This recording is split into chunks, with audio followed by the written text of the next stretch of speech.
di kelas hari ini dalam keadaan sehat walafiat. Alhamdulillah. Kami dari kelompok 4 dengan saya Rahma Aulia Sufiani, saya Keisha Adina Salsabila, saya Nasika Mailani, saya Atika. Kami akan menyampaikan hasil diskusi kami mengenai salah satu jenis surat niaga, yaitu surat permintaan penawaran, serta bagaimana kaitannya dengan hukum agama. Sebelum masuk ke pembahasan, saya akan menyampaikan 2 poin berikut. Yang pertama, entrepreneur muda yang jujur serta harapan bangsa. Yang kedua, pentingnya memahami surat niaga di dalam dunia bisnis. Perlu kita ingat bahwa seorang entrepreneur muda harus menjunjung tinggi kejujuran, kecerdasan, dan tanggung jawab dalam setiap aktivitas bisnisnya. Dalam dunia usaha, kejujuran adalah modal utama untuk membangun kepercayaan pelanggan maupun mitra kerja. Nabi Muhammad SAW bersabda, pedagang yang jujur dan terpercaya akan bersama para nabi, orang-orang sidik, dan para syuhada. Hadis riwayat Tirmidzi. Hal ini menunjukkan bahwa kejujuran dalam berdagang dan berbisnis adalah akhlak mulia yang wajib dijaga. Yang kedua, pentingnya memahami surat niaga di dalam dunia bisnis. Surat niaga adalah sarana komunikasi resmi dalam kegiatan perdagangan dan usaha. Pentingnya memahami surat niaga adalah agar proses jual beli menjadi jelas, tertib, serta menghindari kesalahpahaman antar penjual dan pembeli. Dengan surat niaga, transaksi lebih terjamin karena ada bukti tertulis mengenai permintaan, penawaran, pesanan maupun pembayaran. Di era modern, kemampuan membuat surat niaga sangat dibutuhkan oleh entrepreneur muda agar usahanya berjalan profesional. Selanjutnya akan dijelaskan oleh rekan saya, Esa. Surat permintaan penawaran. Apa sih pengertian dari surat permintaan penawaran itu? Surat permintaan penawaran adalah surat yang dikirimkan oleh calon pembeli kepada calon penjual untuk meminta informasi lebih lanjut mengenai produk atau jasa yang ditawarkan, termasuk harga, katalog, dan syarat-syarat terkait. Surat ini bertujuan untuk mendapatkan gambaran lengkap mengenai penawaran yang tersedia sebelum membuat keputusan bekerja. Yang pertama ada kop surat. Kop surat perusahaan pastikan terdapat informasi alamat, nomor telepon, alamat email milik perusahaan. Bisa tambahkan website perusahaan jika ada. Contohnya seperti ini: PT Sumber Mandiri, Jalan Begitu, nomor 23 Sumedang. Emailnya ptsumbermandiri@gmail.com. Teleponnya 081220886835. Yang kedua ada nama kota dan tanggal penerbitan atau perilisan surat. Contohnya seperti ini, 14 Agustus 2025. Karena dalam kode surat sudah ada nama kota, jadi hanya tanggal penerbitnya saja.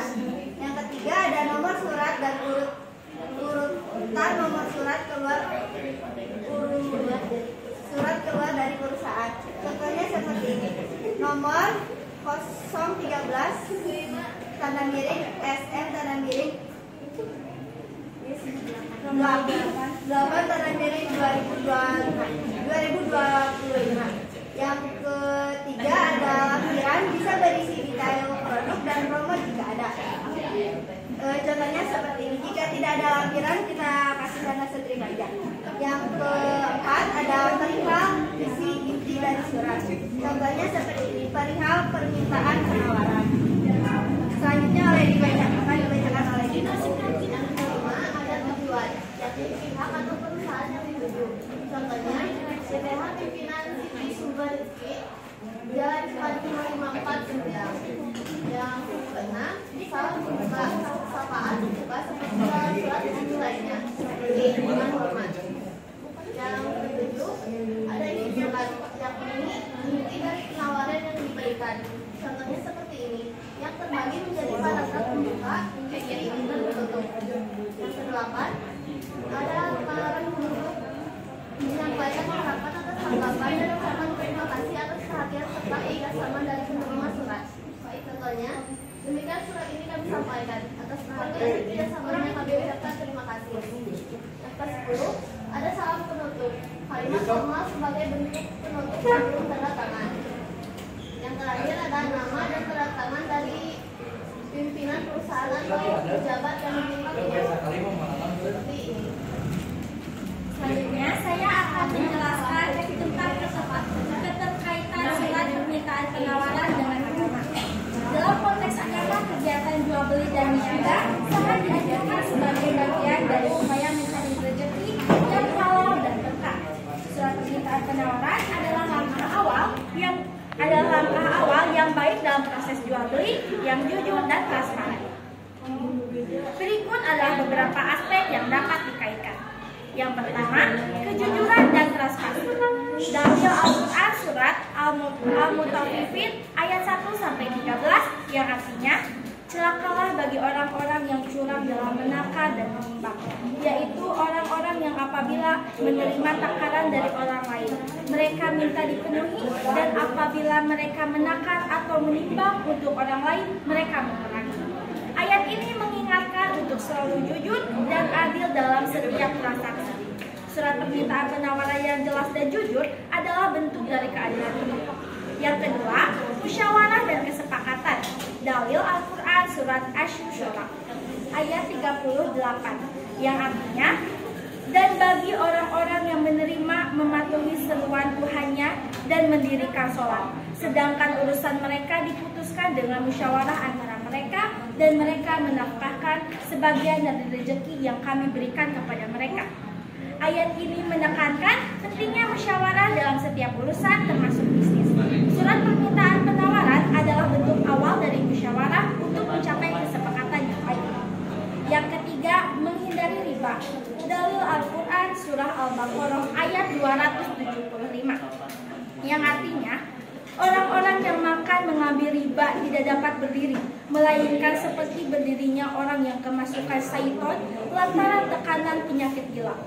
Keadaan mereka yang demikian itu adalah disebabkan mereka berpendapat, sesungguhnya jual beli itu sama dengan riba, padahal Allah telah menghalalkan jual beli dan mengharamkan riba.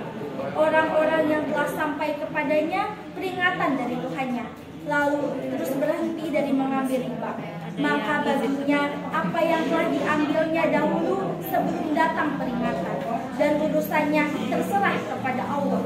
Orang yang kembali mengambil riba, maka orang itu adalah penghuni neraka. Mereka kekal di dalamnya. Dalam berbisnis penting untuk menghindari riba. Surat permintaan penawaran membantu memastikan bahwa transaksi yang dilakukan sesuai dengan prinsip-prinsip syariah. Dan yang terakhir, saling menguntungkan. Dalil hadis riwayat Bukhari dan Muslim yang artinya, tidaklah beriman salah seorang di antara kamu hingga ia mencintai saudaranya sebagaimana ia mencintai dirinya sendiri. Hadis ini mengajarkan untuk selalu menginginkan kebaikan bagi orang lain sebagaimana kita menginginkan kebaikan untuk diri sendiri. Dalam konteks bisnis, ini berarti bahwa setiap transaksi harus saling menguntungkan dan tidak merugikan salah satu pihak. Dengan demikian, surat permintaan penawaran sebagai bagian dari proses bisnis memiliki keterkaitan yang erat dengan prinsip-prinsip agama yang menekankan kejujuran, keadilan, musyawarah, dan saling menguntungkan. Demikianlah presentasi